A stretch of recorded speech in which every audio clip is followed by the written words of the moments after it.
isArray is a method that will tell you whether or not a value is an array. And this is pretty useful. It may seem like kind of dumb because up here we have the example numbers array, so yeah, it should be true, right?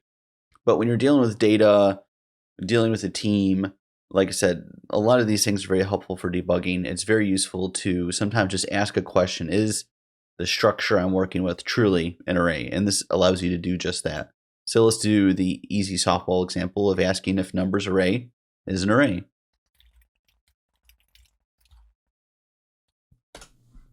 So it's true, it is an array.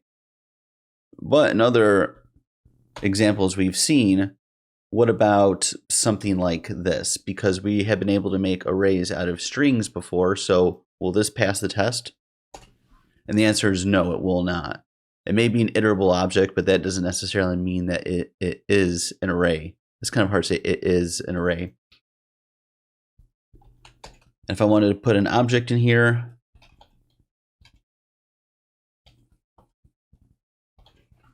Bernie69, why not? And it is false, right? So if I want to come in here and I even want to hard code an array,